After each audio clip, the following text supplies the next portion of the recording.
Hey everybody, before we continue, I just want to let you know about Anchor, the platform that I'm using to create this podcast. If you enjoy the quality and the ease of access you get to this podcast, well, you need to try out Anchor because they distribute everything for you. It's super awesome. It's totally free. You can use it right from your phone or your computer. Their creation tools actually allow you to record and edit your podcast. So it sounds super great. They're going to distribute it on all the platforms, like I said, so you can hear it from Spotify, Apple Podcasts, Google Podcasts, and tons more places. And you get paid for the ads ultimately that you run, and there's no minimum listenership. So you should totally go download the Anchor app or go to anchor.fm, get yourself started, start your own podcast, start saying something important, get out there, and make it happen.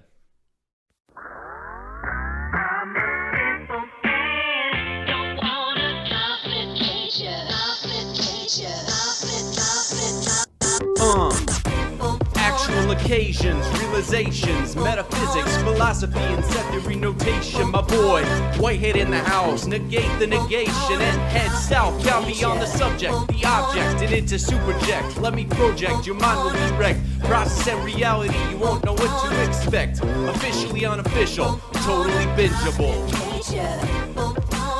This is Process and Reality. I'm your host, Tyler Davis. Welcome to the show.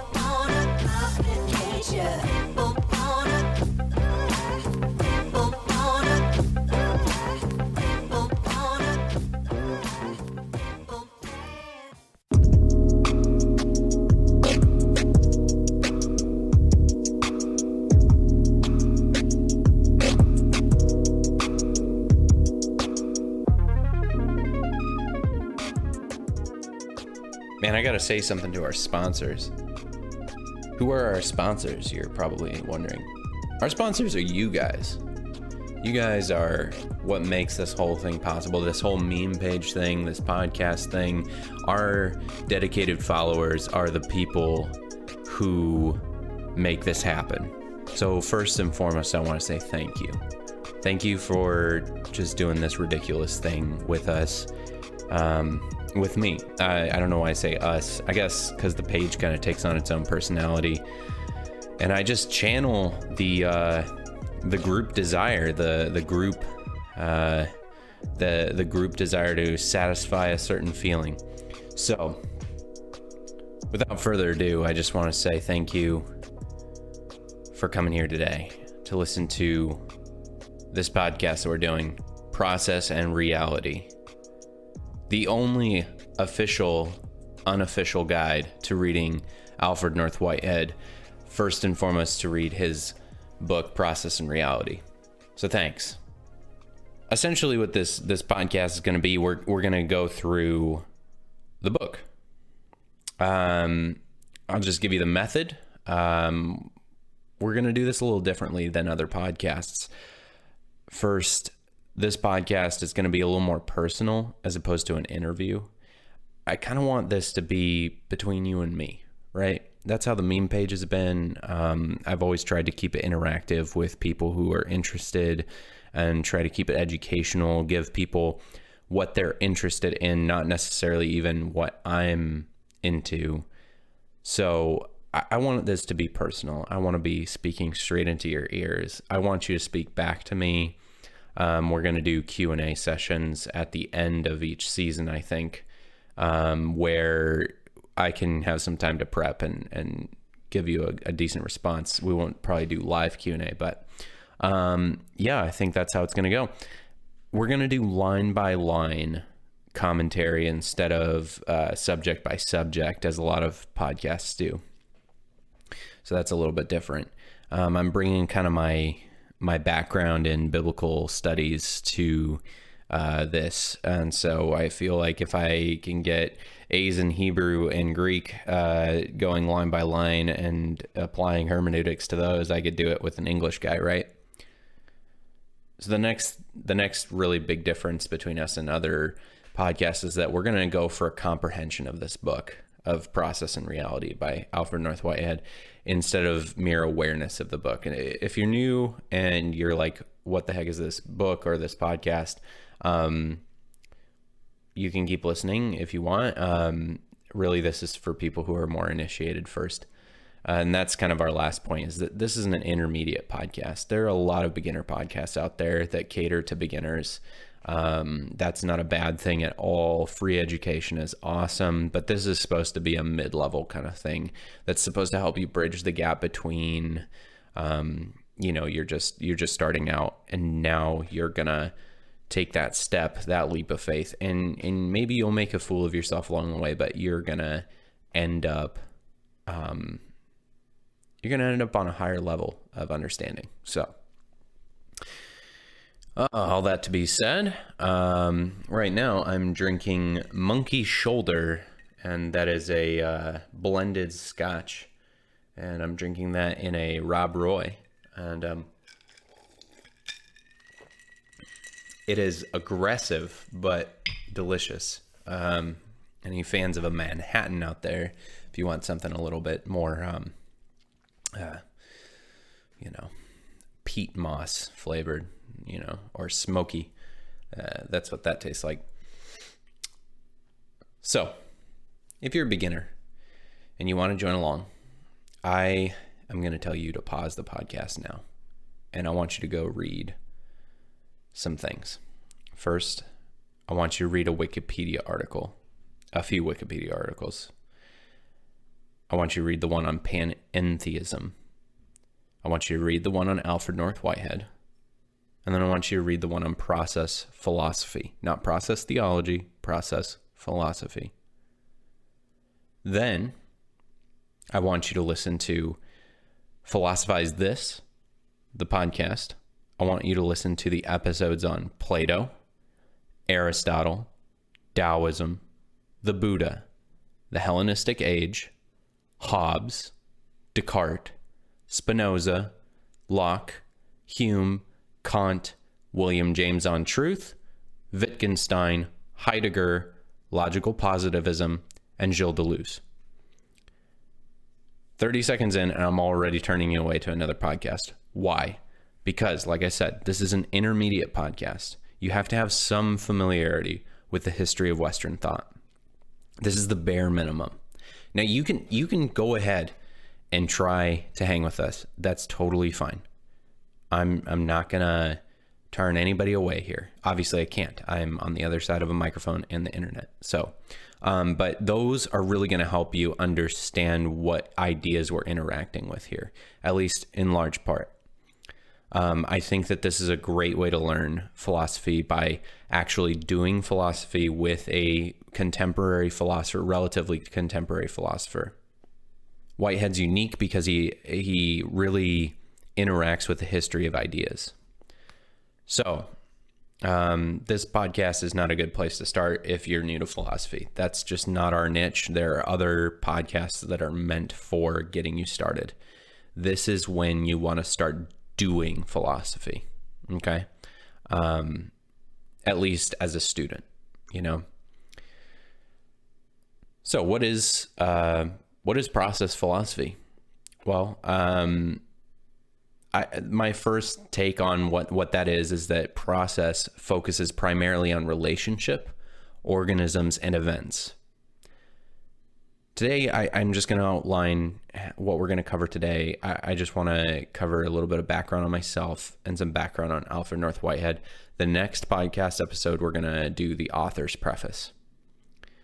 So I have an undergrad in comm. I have an emphasis in hermeneutics and languages, like I already said. I grew up in a super Baptist culture, okay? Non-denominational, but that's just code for we're Baptist. And I went to a super conservative Bible college.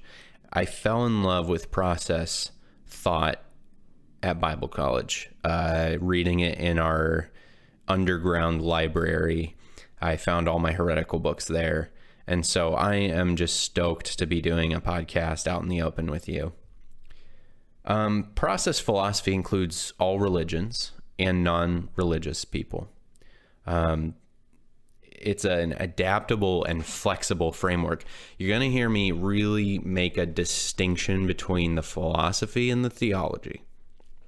because I don't think a lot of the process theologians do enough, and they don't realize how awkward they're kind of making it for non-religious people, or for people who are of another religious identity and staunchly in that framework, but they're using a process philosophical framework to do a philosophical theology that isn't necessarily process theology. This will all become a lot more clear as we move on. But I like to make that distinction because process philosophy came first, and it's really a prerequisite for understanding the theology. And you can't have the one without the other. Namely, you can't have process theology without the philosophy, but you can have the philosophy without the theology. Okay, so this podcast focuses on the philosophy. It is a uniquely theological kind of philosophy, but as we'll get into it, we'll see why that's not necessarily the case. There's a lot of debate around that. So a little bit about Alfred North Whitehead. Alfred North Whitehead was a English mathematician. He became a philosopher. That's kind of the short story of it. He was a teacher and colleague of Bertrand Russell and later became a friend of his. They wrote Principia Mathematica together. A lot of people forget this fact and only cite Russell as the author of this book, and it's actually a co-authored book. Russell is cited as being by Whitehead credits Russell with like all these brilliant things. So Russell is clearly a super brain, but they wrote it together.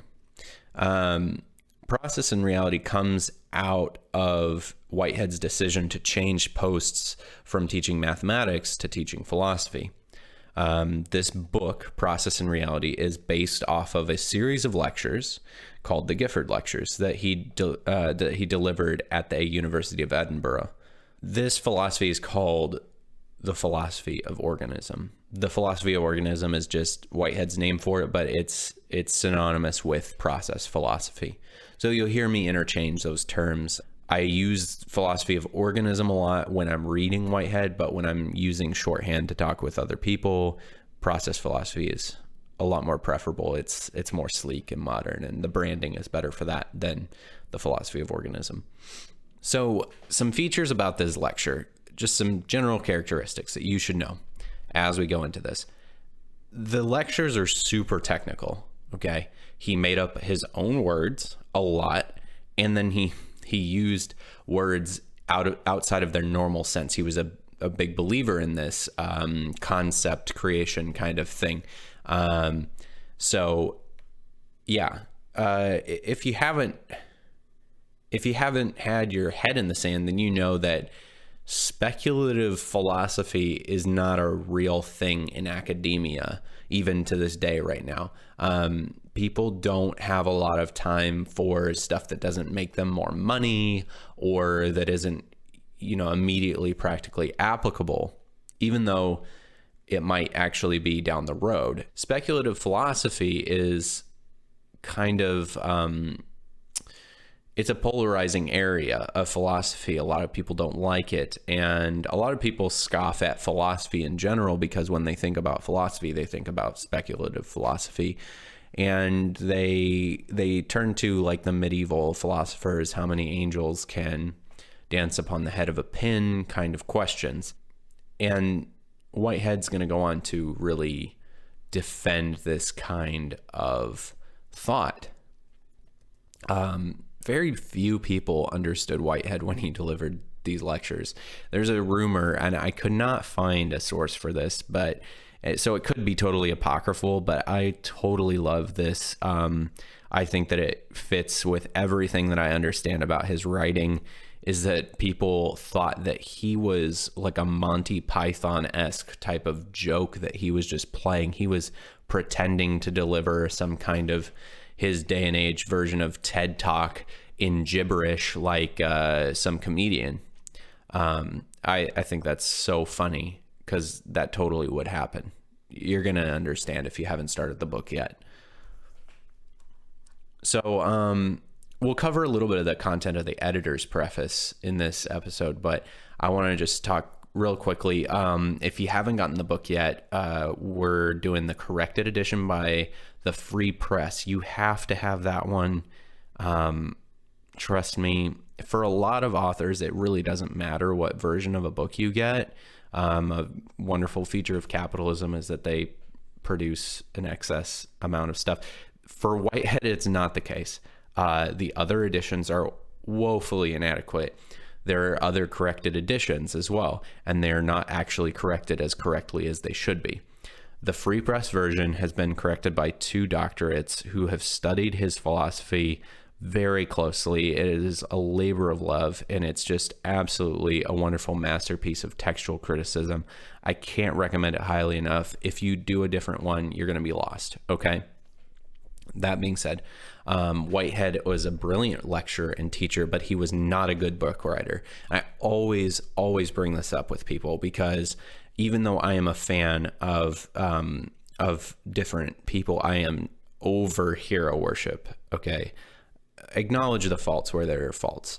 Whitehead's not a good book writer. He writes in the passive voice. He has antecedent pronouns that he uses like it that have multiple reference that they could apply to.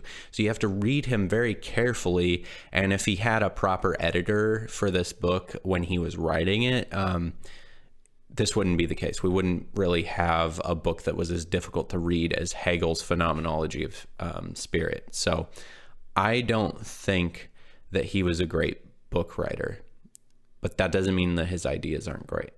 Okay. His lectures turned into books. How we talk is very differently from how we read. Differently? How we talk is very different from how we read. So Whitehead also is really bad at proofreading. That's another thing. He had zero interest in proofreading. He had really bad handwriting. It resulted in a ton of tiny errors, but a lot of times they were really important for interpreting the sense of a passage. So there's some confusions on the key points of the text. We can't thank Dr. David Ray Griffin and Dr. Donald W. Sherburne enough for fixing this text. These tiny errors now don't get in the way of our study, because they worked with his estate and essentially rectified many of these issues. If you have interest in a technical issue and you see like a footnote pointing to an indices, I would say if you have interest in that, read through the editor's preface more closely and the indices, because that tells you how to do that kind of textual critical work. So we're through with all the content that I had prepared for the day, but I just wanted to go kind of off script and tell you how crazy it is to do this like meme page thing. It started off as just a thing I did to start, just to keep my sanity. I was unemployed and I had just graduated, and I was unemployed for about 2 months. And I thought to myself, I had made a meme page before and it had a certain amount of success at school, and I thought I could do this again, but like for real. And I did it, and then it blew up, and I can't tell you how grateful I am for people's openness and willingness just to consider philosophical ideas. I truly think it's a really weird phenomenon that people are paying attention to philosophy through memes on the internet. That was just an externalization of our collective consciousness. That's just a really fascinating field of study. I want to continue going on to study this kind of stuff. I think that the philosophy of mind and communication is really fascinating, and the internet is a hub for that activity. So keep doing what you're doing, because it's really fascinating. I'm really excited to have you on this show. I'm really excited to provide you with this quality educational material. That's really what I want to do. I want to provide you with something that you'd like. So if there's anything that you don't like, anything that you don't understand, but you're trying really hard, again, this isn't for beginners, but I appreciate all the feedback. So just drop us a note, whatever platform's fine. And I guess for support for the podcast, we're doing, we'll probably be doing a little bit of, I don't know, commercial type of stuff if we get the chance. But we also are going to offer the show notes. So if you support the show, we will give you a PDF of the show notes. There'll probably be a minimum contribution. We'll solidify that along the way. But if you really want the show notes, they're laid out fairly logically. And it's pretty much word for word, not on the delivery side of it, but, it's a good outline, and it's a great outline of the book. I wrote painstakingly for hours. Every free time I got, I took my lunches and I did this. So I care about this. If you care about this, you can throw us a couple bucks and you get the reward of having the PDF to go through the book with you. If you're writing a book, not writing a book. If you're writing a paper, this could be extremely helpful for summarizing some of this thought, especially in the first 2 chapters. Those are the most crucial chapters. So that being said, I think that's all for us today, and we'll see you next time for the next episode. I hope you're binging it, because it's totally bingeable. We have all of the episodes available at one time. So if you want to binge through all 10 something hours of this show, then by all means,